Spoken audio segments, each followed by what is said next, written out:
Good afternoon. This is Critical Talk with Amanda Mcleod, Maldine, who has no voice. And I'm going to sit back and listen to a conversation about law and lives with two distinguished professors and lawyers, Stephen Butler and Joe Margulies, who I'm going to ask to introduce themselves and tell us a little bit about what they do. Stephen, why don't you go first? All right. Appreciate it, Professor. Stephen Butler. I'm Assistant Dean for Advancement at Oklahoma City University School of Law. I essentially run their fundraising program as well as oversee our marketing and communication efforts and our alumni relations, our alumni affairs. Before that, I worked at Pepperdine, excuse me, which is now the Pepperdine Caruso School of Law in Malibu. My initial background after law school was in community organizing, where I worked in South Central Los Angeles as well as in Dallas, helping communities and everyday folks build power to create change in their neighborhoods and in their communities. I went to the University of Oklahoma for undergraduate in law school, and I'm a native of Tulsa, Oklahoma, Black Wall Street, and just happy to be here. Well, I'm Joe Margulies. I'm a professor of law and government at Cornell University in upstate New York. I'm trained as a lawyer, and I've been a civil rights and a criminal defense lawyer for many years. And most of my work as a lawyer was either in criminal defense or aspects of the criminal justice system, like civil rights associated with police misconduct or prison misconduct. And I've also been very involved in the post 9/11 litigation, representing folks at Guantanamo and detainees who are held in other places around the world. I'm also very, very happy to be here.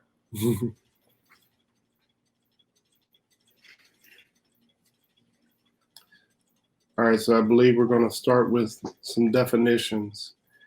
And I believe Doc wanted us to begin with definitions such as assailant. Well, I think that what we're going to be talking about today, I feel so bad that Dr. Mcleod can't join us, and we'll have to muddle through inadequately, I'm sure. But I think what we were going to be talking about is the Ahmaud Arbery murder. Ahmaud Arbery was a young man, 25 years old, who was jogging in a little town near his home in East Georgia, a town called Brunswick, when he was chased down by residents. This is not a police killing. These were residents who were acting pursuant to a citizen's arrest statute. They cornered him, they struggled with him, and they shot, one of them shot him several times. And I think that I think that's the case that we're going to chat about today. And just to give us so everybody understands the language, maybe define some terms. Is that what you mean, Stephen? I believe that's right. So we have some video. Let's show the video. Oh, you have the video of the shooting. Okay.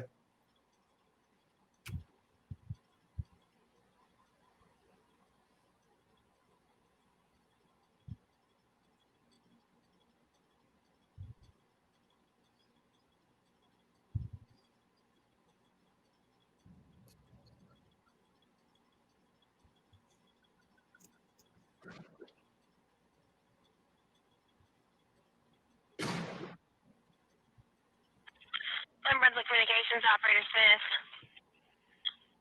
Hey, yeah, I'm about to do a tour. Okay. Great things out here. There's a guy in the house right now. The house under construction. Okay, do you have your address or that house's address? Right at 219 or 220 Sicily Drive. And you said someone's breaking into it right now? No, it's all open. It's under construction. And he's running right now. There he goes right now. Okay, what is he doing? running down the street.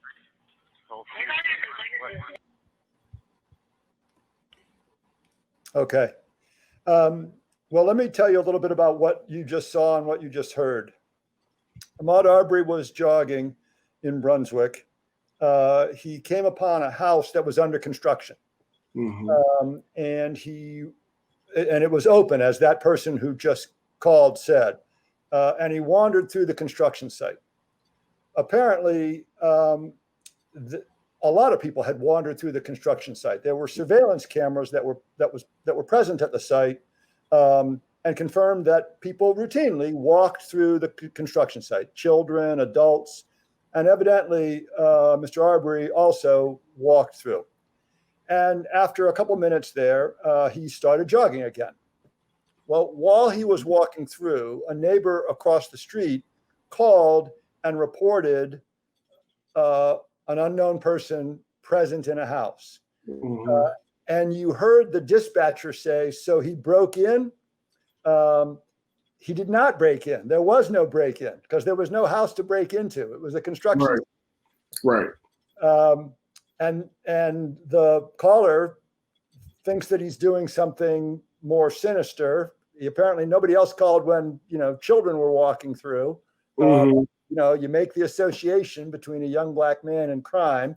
And so he called up, and you heard him say, oh, he's running now, as though he were running away. In fact, what happened is Ahmaud Arbery continued his jogging. Right. That's how this whole thing, that's part of how this whole thing started. Right. And you've done some writing about the fact that he was jogging through the home. The person called it in, saying that something potentially sinister was going on, but the people who actually owned the home and were not aware of any of this until after the shooting had taken place. So again, to this point of people taking the law into their own hands, this idea of protecting the rights of individuals who, to the extent that the rights were violated, it was a minor crime, trespass. There was no theft. There was nothing was stolen. And they were not even aware of individuals going through the home necessarily until after this shooting had taken place. That's exactly right. That's exactly right. The people who own the home don't live in Brunswick. They live 2 hours away. Right. They didn't learn about this until long, long after the shooting took place. And when they looked at the surveillance camera, they confirmed that Arbery didn't do anything that anybody else had done. Right. Hadn't done. And they did not ask that anybody call the police on him. They didn't ask that anybody race him down, track him down. This was all done citizens on their own. Right. This is by their own volition. Correct. And it's important to understand. So what happened is, and it's not clear that these things are connected. Somebody called the police, and then while Arbery is jogging, two other people see him jogging through the neighborhood, and what they report to what the media reports is that they think he looked like someone who had been involved in a burglary before, not Arbery, but just some. So it's not even clear that they knew about this prior trespass. It appears as though they're simply reacting, oh, he looks like a guy who might have been involved in a burglary before. And they decide to chase him down armed, relying on the law of citizen's arrest in Georgia, because they think he's fleeing from, that he's was involved in a burglary sometime in the past. Right. What is a citizen's arrest? So citizen's arrest, it's codified by law. It exists in statutes in Georgia. It exists in almost every state. And it allows, it's an anachronistic, it goes back for centuries. It was designed to allow shop owners and homeowners to seize somebody, to hold on to somebody who they caught shoplifting or like burglarizing their garage or something like that, while the police could be summoned. Right. Because ordinarily, if the police, if a private citizen grabs hold of somebody and won't let them move, that's a civil violation. That's a tort, or it's a, you know, it's false imprisonment, or it's kidnapping. So this authorizes a person to do that if they see the person committing a crime. But you got to explain, Stephen, that a tort is harm. Well, and also, Joe, I believe you're just writing around the fact that this requires a reasonable. You Right. have to see, and you have to have this reasonable belief that a crime was committed. And I believe that's the law in Georgia, correct? Yeah, so Georgia expanded the statute. The typical understanding of it is if you see the person shoplifting, for instance, right? If you're a shop owner and you see a kid stealing apples, you can hold on to him, right? Because you have direct knowledge of the crime. Georgia expanded the statute, like other states as well. And they said, even if you don't have direct knowledge, if you reasonably believe that he's fleeing from a felony, Right. then you can chase him down. You don't have to have direct knowledge. If you reasonably believe that he's fleeing from a felony, you can chase him down. And is this, here's the deal, is it specifically a felony? Because that's going to play a big role when it comes down to trial. That is it that it has to, you have to reasonably suspect someone of a felony, because of course they'll say that's reason for them to try to tie this to the burglaries, right? On previously, you only reasonably suspect him of trespass, then again, regardless of what you didn't see, if you can only reasonably suspect him of trespass, that no longer gives you the right to participate in a citizen's arrest. That is exactly right. That is exactly right. So let's just sort of make clear the facts here. The fact is that Ahmaud Arbery was not fleeing from a felony. There was no lawful basis to chase him down and seize him. He was not fleeing. He was not engaged in a felony, and he wasn't fleeing from a felony. Unfortunately, the law says if they reasonably believe that he was, even if they're mistaken, if they reasonably believe that he was, then they have a right to chase him down. So the question is not whether he in fact was, the question for the purposes of the criminal law, fleeing from a felony, it's whether they reasonably believed it. And that's the slippery part, right? Because they're going to say, well, I'm sorry, we thought he was fleeing from a burglary. And a jury of their peers will judge whether that was a reasonable assessment. But does that give you the right to take a life?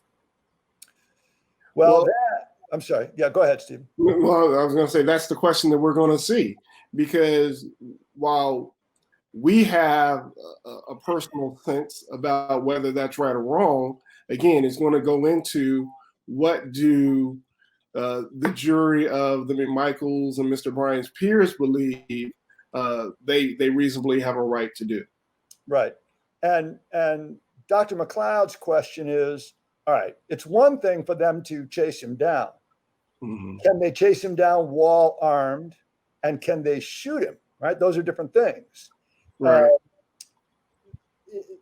Unfortunately, there you have to introduce two additional Georgia laws. One is very permissive gun laws.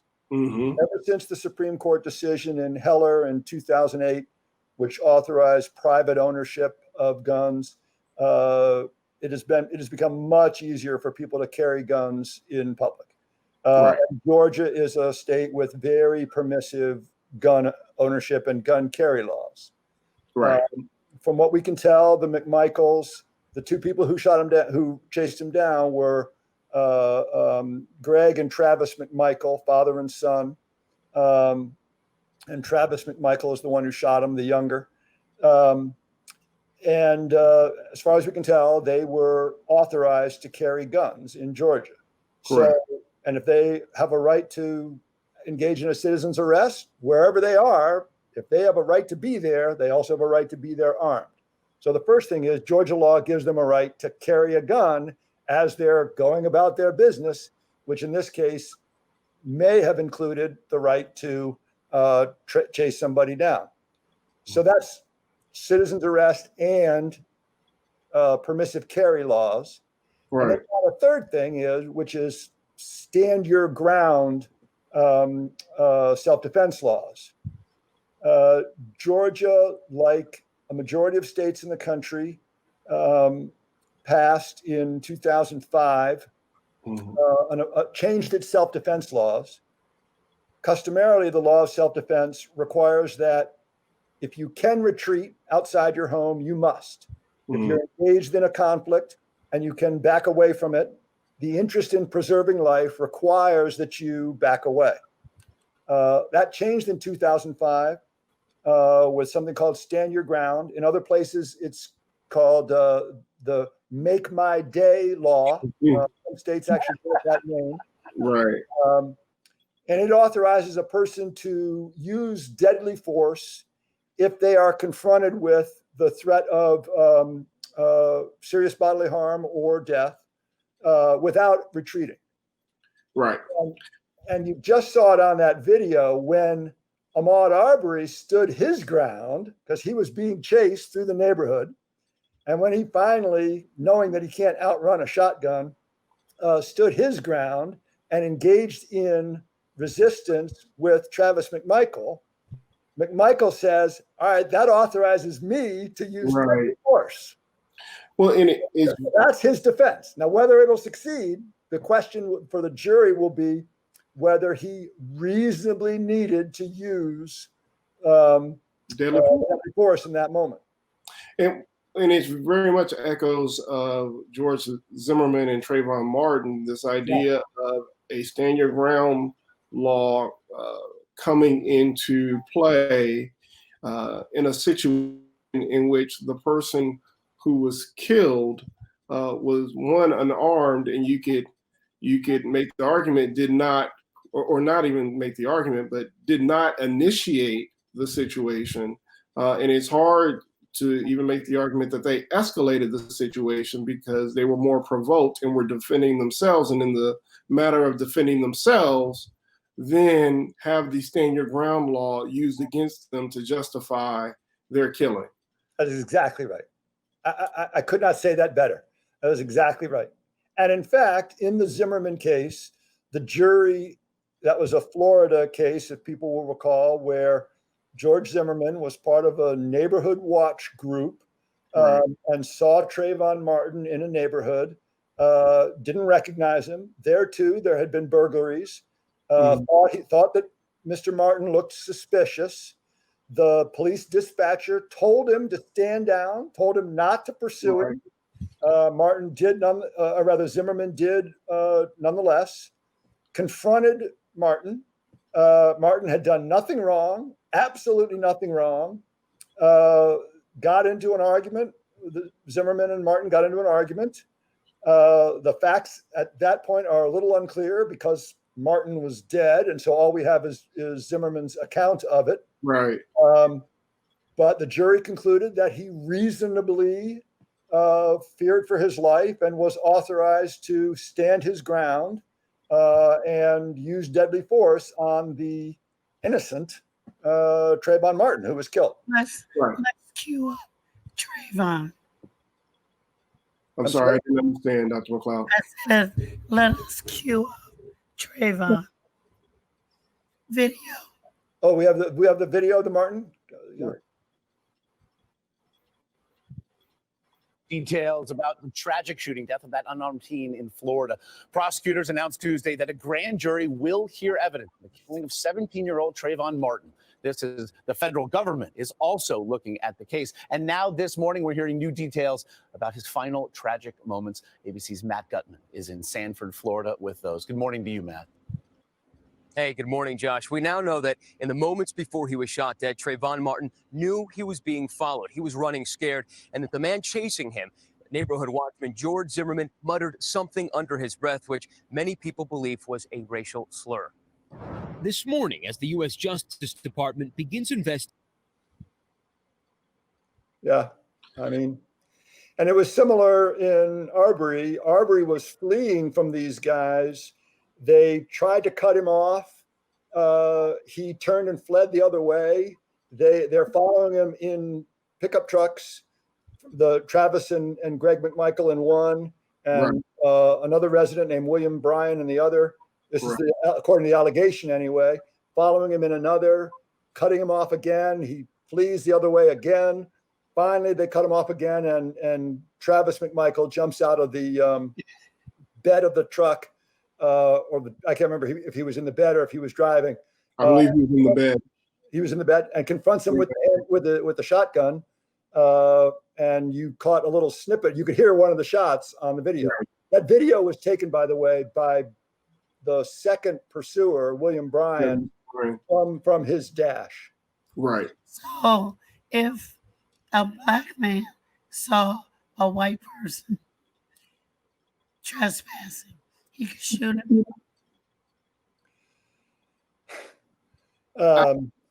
I don't know. Well, let me say this. I've not heard of any instance. So perhaps Professor Margulies knows of an instance in which that has happened and there has been a citizen's arrest, promulgated by an African American against a white person. I've not heard of one. It's hard for me to see that happening and given and the same result happening. Well, what is the rule of law? Well, the law is written in race-neutral terms. And if anybody thinks that that's sufficient to answer the question, you're deluding yourselves. Yes. Look, Stand Your Ground has been around for about 15 years. There have been a lot of Stand Your Ground shootings. Where does it come from? Well, let me give you the history of Stand Your Ground. But first, let me answer this question that you asked about: if all the shoes were on the other foot, would it be? How would it come out? And scholars have looked at this question. They've examined all the so-called Stand Your Ground shootings. That is, shootings that take place where the person alleges that he was merely standing his ground. And the fact is, in the configuration present in this kind of case, which is a single shooter, a single victim who don't otherwise know each other, and the use of a firearm, if it's a white shooting a black, it is 4 times more likely to be found reasonable, that is justified, than if it is a black shooting a white. Gotcha. So it sounds like there have been cases then. I'm not aware of a case. No, what Dr. Mcleod asked is, can you shoot a person for trespassing? Gotcha. And so you're saying these Stand Your Ground cases include felonies, someone at their own home who failed to who decided, I'm not going to retreat, instead I'm going to shoot, and in those cases it's 4 times less likely for an African American to be found reasonable under those circumstances than when a white person shoots an African American. That's correct. That's right. Gotcha. But yeah, every set of circumstances involving a Stand Your Ground shooting like this one, that is single shooter, single victim, didn't previously know each other, and the manner in which they stood their ground was a firearm. Right. Both facts are present. It's just a jury is much more likely to find it reasonable, that is justified under the law, when it is a white on black shooting rather than a black on white shooting. And to Dr. McLeod's point, it would be interesting to see if there, in this universe of cases, right, where it has been found reasonable, which even though it's 4 times less likely for an African American to shoot a white person, and for it to be seen as reasonable, if there are any cases in there in which the white person is unarmed and is not committing a felony, but is committing a misdemeanor or less, but the African American still felt reasonably justified and was not convicted and given jail time. Right. That's the question. If you pick up these exact same facts or the exact same facts in the Trayvon Martin murder. Something very similar, right? Right. Yeah, that's right. Equivalent facts. Yeah. I'm not aware of one. I've never heard about one. Yeah. And my strong suspicion is that it happened. If it happened, that man would be convicted of murder. That African American man would be convicted of murder. Then what you all are telling me is that we need to write some articles, because where's the rule of law? Well, the rule of law is imminent. I mean, it's everywhere. It's all around us. However, when you go back to the Arbery case and the Trayvon Martin case, this idea of reasonableness, and what I see is a law that's written in a way that has given enough leeway for an individual to take the law into their own hands, depending on the facts. And part of me, I'm not trying to disparage the prosecutors in the Trayvon Martin case, but say that again. I want to disparage them. I'm not a prosecutor. Here's the deal. Trying cases is hard. Trying high-profile murder cases is incredibly hard. But part of me wonders, if we were to look back through the trial transcripts, what could have been done differently, or are there things that could have been done differently in the Martin case that could have closed some of this wiggle room that George Zimmerman's defense counsel was able to create? And Joe, you probably studied the case way more, and so I'd be curious about your thoughts on it. Yeah, I don't think that this is a situation that is solved by simply getting better lawyers in the courtroom. Mm-hmm. The statute authorizes an acquittal so long as a jury of George Zimmerman's peers thinks he was acting as a reasonable white man. Mm. And as long as Greg and Travis's peers, and they live in a overwhelmingly white judicial district that went overwhelmingly for President Trump in the 2016 election, if they reasonably think that they acted as reasonable white men in Brunswick, Georgia, authorized to carry a gun and authorized to use a gun if they are presented with a reasonable threat, then they're going to say it's okay. It's a problem with the statute, in other words, not with the prosecutors in the courtroom. Well, I'm sorry, go ahead, Doctor. Explain the difference. If the statute didn't authorize a law. Well, if the essentially the same thing. I mean, once the law becomes enacted, it becomes a statute, and it's the law of the land. Right. So, I mean, those are equivalent terms. But I'm curious to hear what you think, Doc or Joe, around what could have been done with regard to the law and how it could have been written better. Look, it all went south when Georgia changed the conventional understanding of citizen's arrest. If you limit it to, you can engage in a citizen's arrest if you see someone committing a crime, and you stop right there, then they didn't have any right to pursue him, right? Because they didn't see a crime. They saw a young man jogging through a neighborhood. They said, I think that's the guy who was burglarizing houses. They were wrong about that. They were wrong.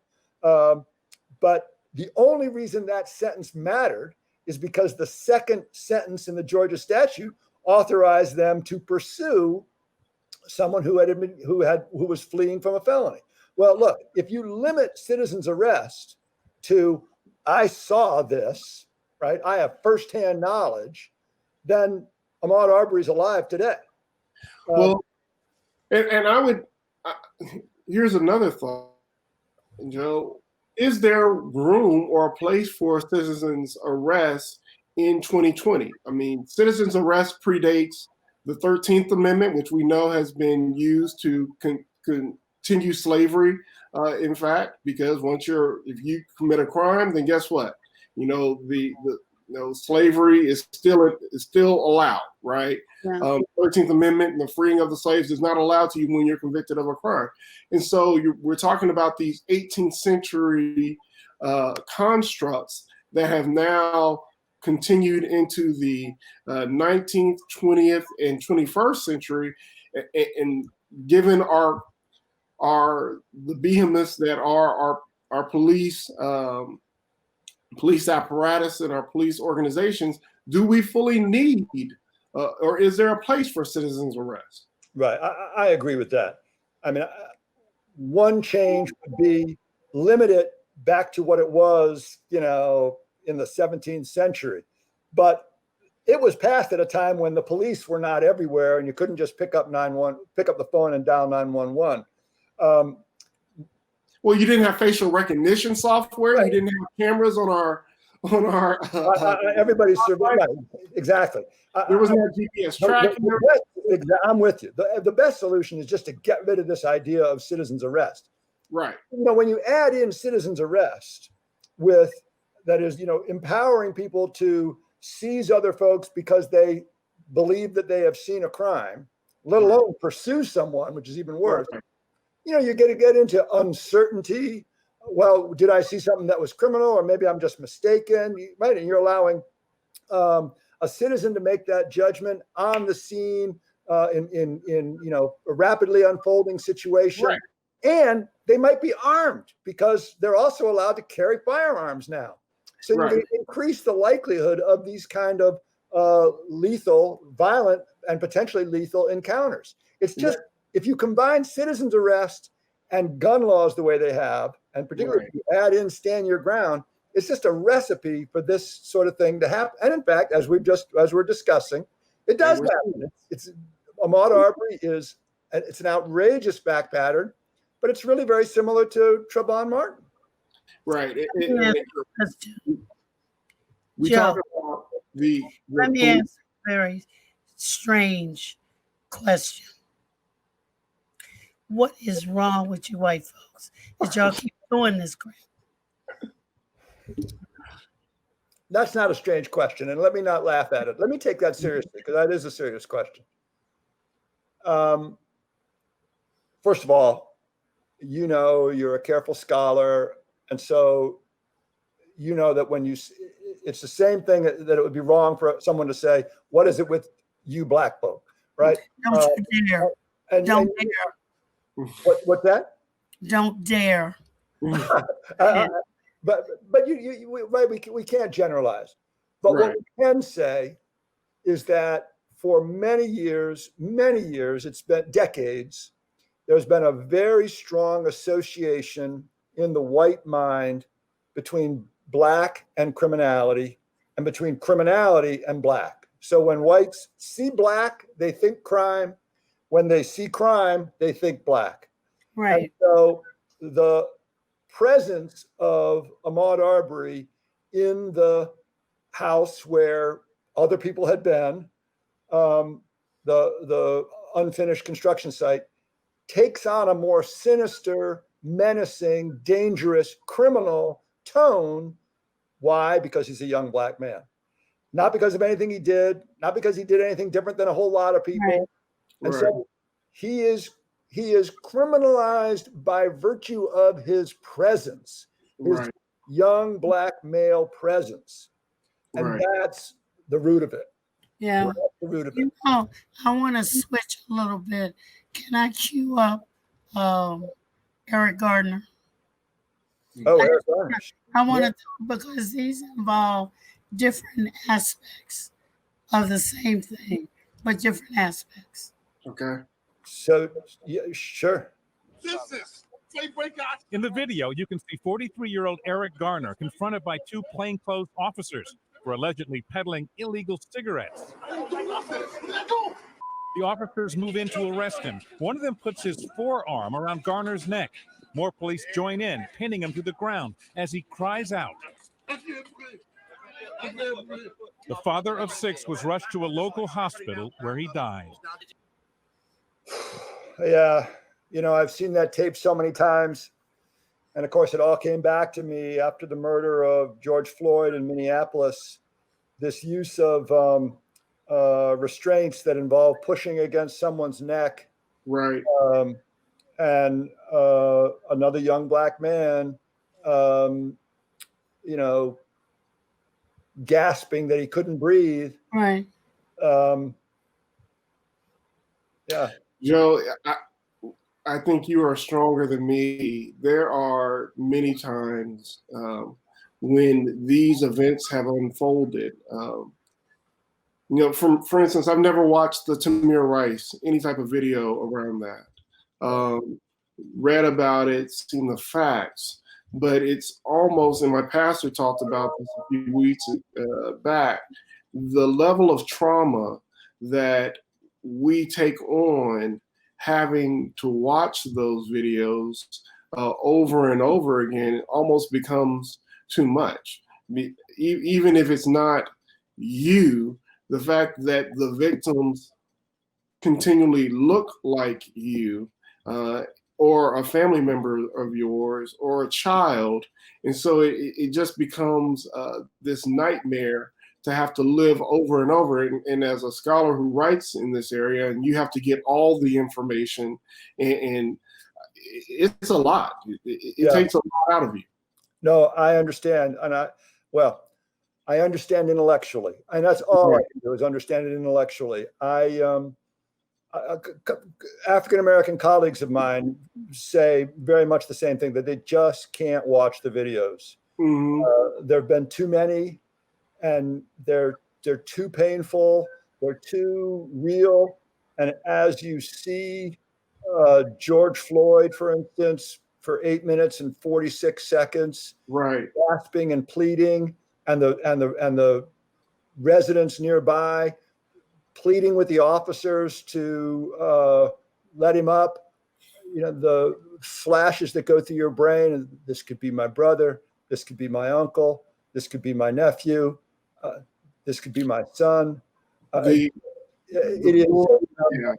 is. It's not like trauma. It is trauma. It is trauma. That's right.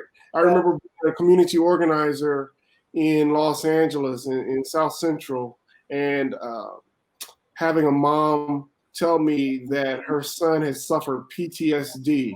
And, at the time, I'm a 30-year-old young man, not being familiar with the territory and not understanding it. And it seems sensationalized.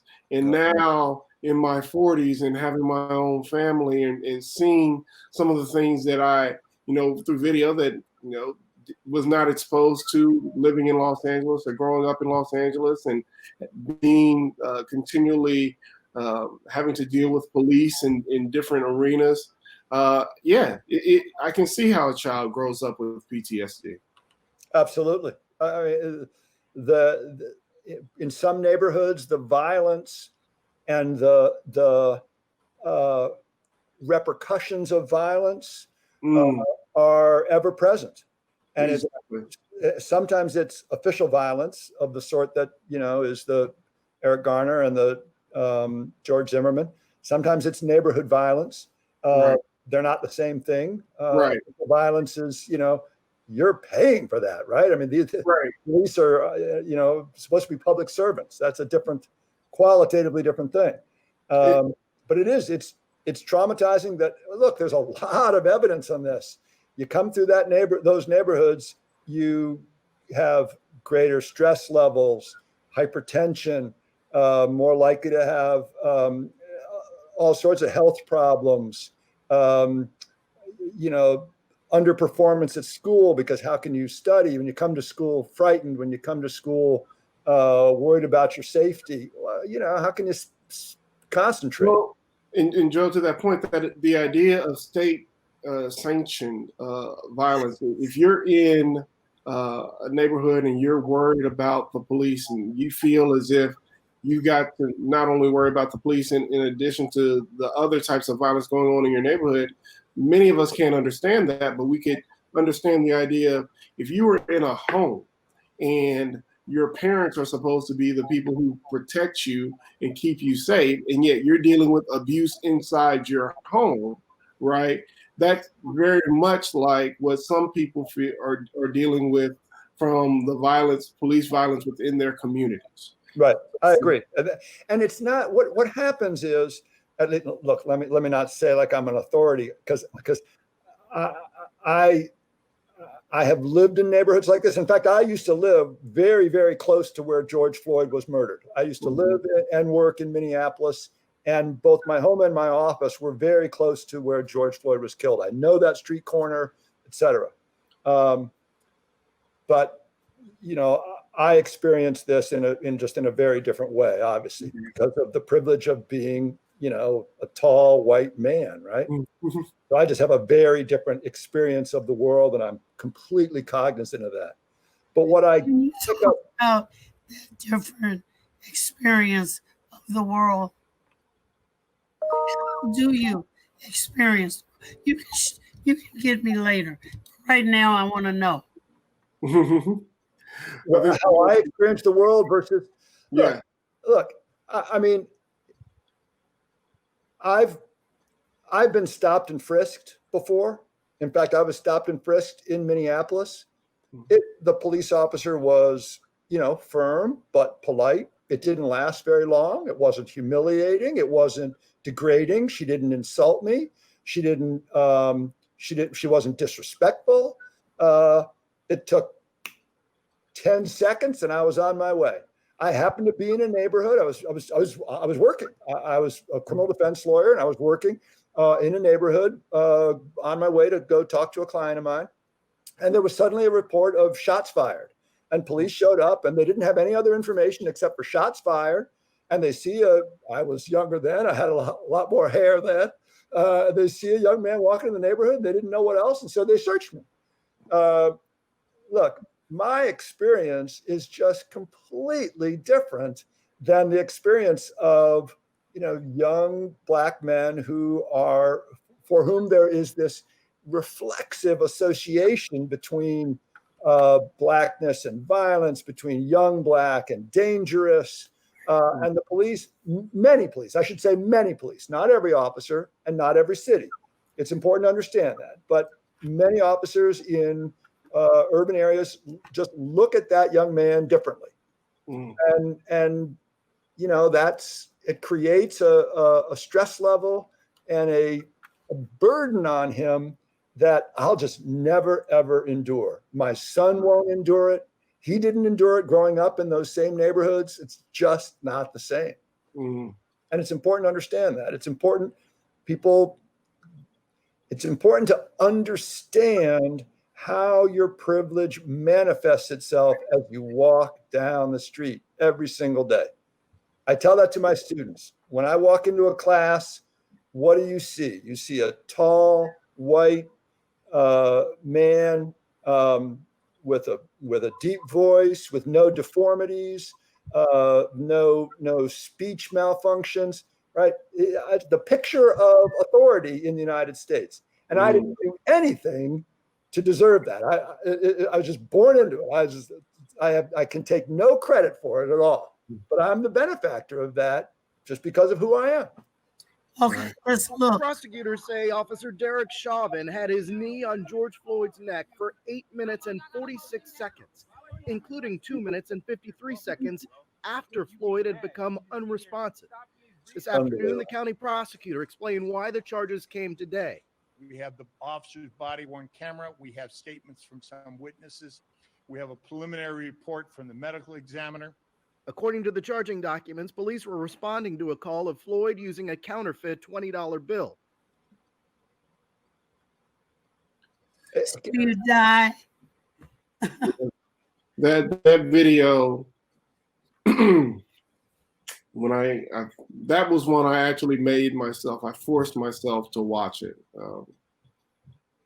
And given the circumstances, you know, everything that's happened over the past, you know, couple of months, I felt it was worth familiarizing myself with what had taken place. And then I also have friends who actually knew George Floyd from his time in Houston. Wow. So there was also, okay, I really want to know a little bit more about this. And when I watched the video, I mean, it's painful to watch. What really got me, in addition to that cold look from Officer Shavin, was the other officer who was standing guard, essentially. And I just could not get past his actions and his posture during that time, because if you look at it, he doesn't appear to really try to block the people who are videotaping what's taking place. Absolutely. Right. He's more enforcing and ensuring that the process of choking and keeping the knee to Mr. Floyd's neck takes place, and essentially daring those people. You can hear them talking during that time and telling, calling him a bum, and this isn't protocol, and I went to the academy, and this is not what you're supposed to be doing. But he's essentially standing guard and daring them that, hey, if you want to move Officer Shavin or try to prevent this from taking place, you've got to go through me and risk a potential, being charged with interfering with an arrest. If you can even get there, I'm going to stop you, and you're going to have to get an assaulting an officer charge, right, in order for you to try to do what you think is right and save Mr. Floyd's life. Yeah. And that was I'm sorry, I cut you off. I apologize, please. No, I mean, that's just the level when you start to unpack that. If that man, that woman, or the people around there had tried to interfere and tried to save Mr. Floyd's life, of course, they're already interfering with, an official police process, but they say, you know what, this is wrong. We're going to interject. We're going to stop this from taking place because we want to save his life. We know that no matter what he's done, he didn't deserve to have a knee to his neck for whatever took place in that store. But if we want to interfere in that process, right, because we see, righteousness compels us to do this, we've got to go through another police officer who's standing guard in order to enforce the illegality that's taking place. Yeah, I think that was extremely well put. And it also captures another thing, which is a lot of people put faith in body cameras, police body cameras. Well, this shows you that body cameras alone are not the answer. They knew they were being filmed. Everybody knew they were being filmed, and he didn't care. He didn't care. It didn't stop anything. It didn't stop anything. It didn't stop Shavin. It didn't stop the officer who was standing guard, the two other officers who were with Officer Shavin as Officer Floyd is being. It's amazing. Yeah, and it is amazing. And it was so. I think that one of the reasons that the Floyd case, I don't want to call it the Floyd case because that's sort of depersonalized. The murder of George Floyd is having the effect that is that it was so contrary to the image that a lot of white folks mostly have about the way police behave. And so, they think that things like this, if it happens, it's isolated. It just happens in dark alleys when they think nobody's looking. The fact that it was broad daylight while being filmed, what it means is that Officer Shavin thought he wasn't doing anything wrong. Right. He was just doing what he thinks is right, what he thinks he's trained to do. Right. And the other officers there with him as well. That shows that it's a systemic thing. It's not just an isolated officer. He's doing. Let me interrupt. The first charge was third-degree murder. The next charge was second-degree murder. People were demanding first degree. Can you distinguish between the degrees of an act? Yeah, in most jurisdictions, third-degree murder means acting with reckless disregard for the risk. That's most jurisdictions. I don't recall now whether that's the case in Minneapolis. I believe so. So they're saying you create a substantial or significant risk of great bodily harm or death and act in disregard of that risk, right? Second-degree murder in most jurisdictions requires knowledge. That is, you know that your conduct could lead to death, and you do it anyway. First-degree murder is the most serious, and in most jurisdictions, what it means is you act intending, that is, for the purpose of causing death. Again, I'm not sure whether that's the case in Minnesota, but that's the case in most jurisdictions. So it's intent, knowledge, recklessness. So why wasn't he charged with first degree? I think it would be hard to prove that he wanted, that is, he intended to kill him. I think it's a better case to show, although you can look at it and certainly make that argument. What was he thinking? Right. But it's easier to make the argument that this is second degree, and it certainly is. Well, it certainly looks. I don't want to prejudge it. There hasn't been a trial yet, and Right. everybody is entitled to a fair trial. It's important to understand that, even Derek Chauvin. But it certainly looks like third degree murder. My gosh, talk about a disregard of a risk. Right. Well, and now Attorney General Ellison has brought in a number of high-profile litigators. I believe Mia Katyal was brought in this week, former Solicitor General, to help try this case. And one of the decisions or the determinations that prosecutors have to make is, particularly in high-profile cases like this, yes, there are a number of people who want the first-degree murder conviction, but you also got to weigh what are you most likely to be able to win at trial. And so if you overcharge, you can potentially lose the case in that process. So, yeah, that's right. Look, I know Keith. Keith is a friend. We used to work together in Minneapolis. We were both part of the same office. He used to be my boss. He's a good lawyer. I think he knows what he's doing. He's not a prosecutor, but he's, he was a defense lawyer like me. But he's, he knows how to get good prosecutors there. I also know the judge, Pete Cahill. I've known Pete since he was a law student. I think that Pete will run a fair court and give the defendants a fair trial. I hope he does. I want him to get a fair trial. Right. You let the process unfold. Exactly. Well, you all have really spoken to why I'm not a lawyer, because anyway, both of you, Stephen Butler, Joe Margulies, you all have been wonderful, and especially because of my voice, I will get you again as this plays itself out, because nobody's clear to the audience, and you have gone a long way in a classroom tonight, and I thank you. This is Critical Talk. Thank you for the invitation. Professor Amin Al-D, and thank you again, guys.